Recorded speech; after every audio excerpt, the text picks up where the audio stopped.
பூஞ்சோலை மாணவர்கள் அனைவருக்கும் வணக்கம். ஸோ இன்னைக்கு 15 ஏப்ரல் 2025 நியூஸ் பேப்பர் வந்து பார்க்க போகிறோம். எப்பயுமே நியூஸ் பேப்பரோட வருவேன், இன்னைக்கு ஹேண்ட் ரிட்டன் நோட்ஸோட வந்திருக்கேன். அதுக்கு காரணம் என்னன்னு பார்த்தீங்கன்னா, நம்ம நியூஸ் பேப்பர் போடுற தம்பி செஞ்ச சம்பவம் தான். தினம் கரெக்டாக போட்டுட்டாரு. இங்கே பார்த்தீங்கன்னா மணிக்கு பதில் மலர் வந்து கொடுத்துட்டு போயிட்டார். தினமலர் நியூஸ் பேப்பர் இன்னைக்கு காலையில் போட்டார். இருந்தாலும் நம்ம ஆன்லைனில் டவுன்லோட் பண்ணி தினமணி நியூஸ் பேப்பரை ஹேண்ட் ரிட்டன் நோட்ஸாக நம்ம இன்றைக்கி எடுத்தாச்சு. சரிங்களா, அதை பார்த்துருவோம். ஸோ ஹெட்டிங்கில் என்ன கொடுத்துருந்தாங்கன்னா, வங்கியில் 13,000 கோடி மோசடி செய்த மஹுல் சோக்சி அப்படின்றவரை பெல்ஜியத்தில் கைது பண்ணியிருக்காங்க. இவர் நீரவ் மோடியோட பெஸ்ட் ஃப்ரெண்டு. சரியா, இவரை வந்து கைது பண்ணியிருக்காங்க. இவருக்கு ரெட் கார்னர் நோட்டீஸ் கொடுத்துருக்காங்க. எக்ஸாம் பாயிண்ட் ஆஃப் வியூவில் இதான் மெயின். ரெட் கார்னர் நோட்டீஸ் யாருக்கு கொடுப்பாங்க? இன்டர்போல் மூலியமாக இந்தியா கொடுத்துருக்காங்க. ரெட் கார்னர் நோட்டீஸ் யாருக்கு கொடுப்பாங்க அப்படின்னா, வெளிநாட்டில் பதுங்கி இருக்கும் தேடப்படும் குற்றவாளிகளுக்கு வழங்கப்படுவது ரெட் கார்னர் நோட்டீஸ்.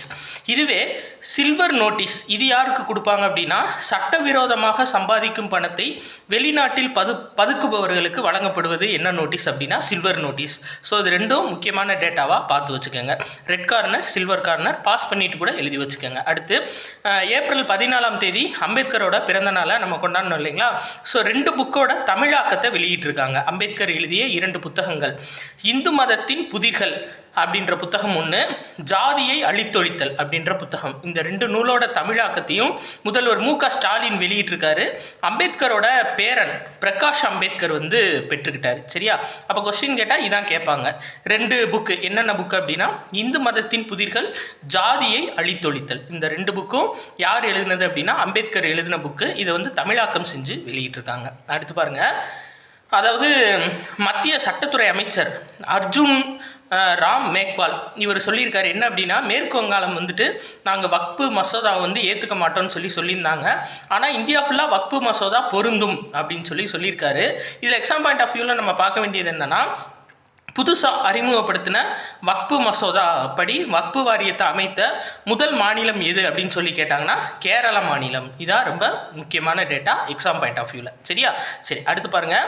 4வது, சாதிவாரி கணக்கெடுப்பு நடத்திய மாநிலங்கள் 2 மாநிலம் எது அப்படின்னா பீகாரும் தெலங்கானாவும். சரிங்களா, இது வந்து தமிழ்நாட்டில் இந்த சாதிவாரி கணக்கெடுப்பு நடத்தினா நல்லாயிருக்கும் அப்படின்ற மாதிரி நியூஸ் கொடுத்துருந்தாங்க. அதில் எக்ஸாம் பாயிண்ட் ஆஃப் வியூவில் நம்ம பார்க்க வேண்டியது இது 2 தான். சரிங்களா, சாதிவாரி கணக்கெடுப்பு நடத்திய முதல் மாநிலம் பீகார். இப்போ 2024 நடத்தினது வந்து தெலங்கானா. முதலமைச்சர் ரேவந்த் ரெட்டி தொடங்கி வச்சிருந்தாரு. ஸோ தெலுங்கானாவோட சிஎம் யாரு அப்படின்னு சொல்லி கோர்ட் எக்ஸாமில் கேட்டிருந்தாங்க. அவர் பேர் என்னன்னா ரேவந்த் ரெட்டி. சரியா, சரி அடுத்து பாருங்க, முக்கியமானதுங்க. தீ துண்டு வாரம் அப்படின்னா என்ன அப்படின்னா, ஏப்ரல் 14ஆம் தேதி முதல் ஒரு வாரத்துக்கு வந்து அனுசரிக்கப்படுறது தான் இந்த தீ துண்டு வாரம்.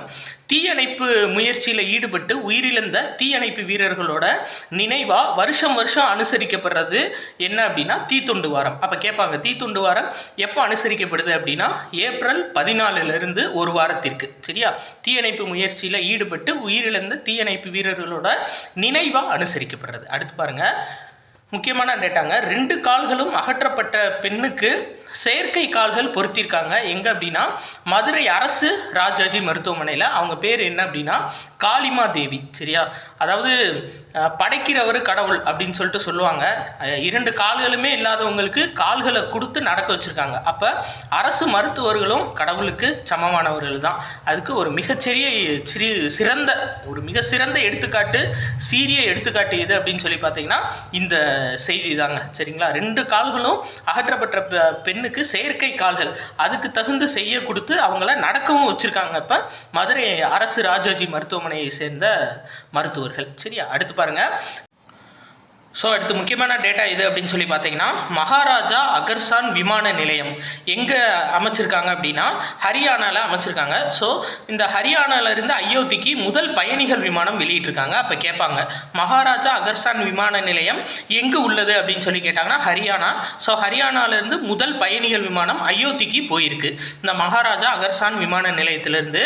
அடுத்து பார்த்தீங்க அப்படின்னா இந்த ஹரியானா மாநிலத்தில் தீனபந்து சோட்டுராம் அப்படின்ற ஒரு அனல் அனல் மின் நிலையம் வந்து அமைக்க போகிறாங்க. சரிங்களா? அப்போ தீனபந்து சோட்டுராம் அனல் மின் நிலையம் எங்கே அமைக்க போகிறாங்க அப்படின்னா ஹரியானா. சரியா? அடுத்து ரொம்ப முக்கியமான நியூஸுங்க, நம்ம ஏற்கனவே பார்த்துருக்கோம், இன்னொரு தடவை நியூஸ் பேப்பரில் வந்திருக்கு. என்னன்னா, உயர்கல்வி மாணவர்கள் தற்கொலை அதிகமாக பண்ணிக்கிறாங்க. அதை தடுக்கிறதுக்காக யார் தலைமையில் குழு அமைச்சிருக்காங்க அப்படின்னு சொல்லி பார்த்தீங்கன்னா, உச்சநீதிமன்ற நீதிபதி ரவீந்திர பட் அவரோட தலைமையில் 15 பேர் கொண்ட குழு அமைச்சிருக்காங்க. ரொம்ப முக்கியமானது. அப்போ இது கேட்பாங்க, உயர்கல்வி மாணவர்கள் தற்கொலையை தடுப்பதற்காக உச்சநீதிமன்ற முன்னாள் நீதிபதி தலைமையில் ரவீந்திர பட் அப்படின்றவர் தலைமையில் வந்து பார்த்தீங்க அப்படின்னா குழு அமைச்சிருக்காங்க. சரியா? அடுத்து பாருங்க, இது வந்து ஒரு நியூஸ் தான் இருந்தாலும் நம்ம லைட்டாக பார்த்து வச்சுப்போம். சரிங்களா? இந்து பரோடா மன்னர்களுக்கு சொந்தமான கோல்கொண்டா நீல நிற வைரம் வந்து ஜெனீவாவில் ஏலம் இட போகிறாங்க. சரிங்களா? அது பேசிக்காக ஞாபகம் வச்சுக்காங்க. மேபி கேட்டாங்கன்னா யாரோட வைரம்னு கேட்பாங்க. கோல்கொண்டா அரசர்களோட வைரம். கோல்கொண்டா வைரம் இந்து மற்றும் பரோடா மன்னர்களுக்கு சொந்தமானது. அடுத்து பாருங்க, அகில இந்திய தடயவியல் மாநாடு எங்கே நடைபெற்றுச்சு அப்படின்னா டெல்லியில் நடைபெற்றுச்சு. சரியா? மத்திய உள்துறை அமைச்சர் அமித்ஷா வந்து கலந்துக்கிட்டாரு. இது முக்கியமான டேட்டா. அடுத்து பாருங்க, அம்பேத்கர் பிறந்த ஊர் எது அப்படின்னு சொல்லி பார்த்தீங்கன்னா மத்திய பிரதேச மாநிலம் இந்தூர் மாவட்டம் மவு அப்படின்ற நகரில் தாங்க அவர் பிறந்திருக்காரு. சரிங்களா? இது ரொம்ப முக்கியமான டேட்டா. அங்கே வந்து பார்த்தீங்க அப்படின்னா இது வந்து அம்பேத்கர் நகர் அப்படின்னு சொல்லிட்டு 2003 பேர் மாற்றம் பண்ணியிருக்காங்க. ஸோ ஃபஸ்ட்டு டைமாக இந்த மவு நகரில் இருந்து டெல்லிக்கு ரயில் சேவை விட்டுருக்காங்க. சரிங்களா? அம்பேத்கர் பிறந்த ஊர் மத்திய பிரதேச மாநிலம் இந்தூர் மாவட்டம் மவு அப்படின்ற நகர். சரி, அந்த மவு நகரில் இருந்து டெல்லிக்கு ரயில் சேவை விட்டுருக்காங்க. சரியா? அடுத்து பாருங்க, ஆஸ்திரேலியா பயணிக்கும் இந்திய அணி ஹாக்கி மகளிர் அணிக்கு கேப்டன் யார் அப்படின்னா சலீமா டெடே. சரியா? இது முக்கியமான டேட்டா. ஸோ சலீமா டெடே எந்த விளையாட்டுடன் தொடர்புடையவங்கன்னு கேட்பாங்க, மகளிர் ஹாக்கி. சரியா? துணை கேப்டன் யார் அப்படின்னா நவ்னீத் கவுர். சரியா? ரொம்ப முக்கியமானவங்க. ஆஸ்திரேலியா பயணிக்கிற இந்திய ஹாக்கி அணிக்கு கேப்டன் வந்து சலீமா டெடே, துணை கேப்டன் நவ்னீத் கவுர். அடுத்து பாருங்க, உலக வில்வித்தை அமெரிக்காவில் அபர்ன் டேல் அப்படின்ற நகரில் வந்து நடக்குது. ஸோ இதில் தீரஜ் பொம்மதேவரா அப்படின்றவர் வெண்கல பதக்கம் வென்றிருக்காருங்க. ரொம்ப முக்கியமானவர். அப்போ கேட்பாங்க, தீரஜ் பொம்மதேவரா எந்த விளையாட்டுடன் தொடர்புடையவர் அப்படின்னு சொல்லி கேட்டாங்கன்னா வில்வித்தை. சரியா?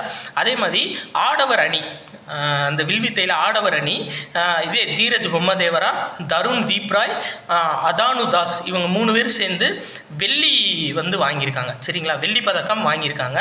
இவர் மட்டும் வெண்கல பதக்கம் வாங்கியிருக்காரு. ஸோ அடுத்த நியூஸ் எது பார்த்தீங்கன்னா, ஈக்வடாரோட அதிபர் புதுசாக தேர்ந்தெடுத்திருக்காங்க. யார் அப்படின்னா டேனியல் நொபோவோ. சரியா? ஈக்வடாரோட அதிபர் டேனியல் நொபோவோ. சரிங்களா? சரிங்க, இன்னைக்கு முக்கியமான நியூஸஸ் ஃபுல்லாக ஹேண்ட் ரிட்டனாக பார்த்துட்டோம். ஸோ நாளைக்கு முக்கியமான நியூஸோட உங்களை வந்து சந்திக்கிறேன். உங்களுக்கு பிடிச்சிருந்துச்சு அப்படின்னா லைக் பண்ணுங்கள், உங்கள் ஃப்ரெண்ட்ஸ் எல்லாத்துக்கும் கண்டிப்பாக ஷேர் பண்ணுங்கள். நன்றி.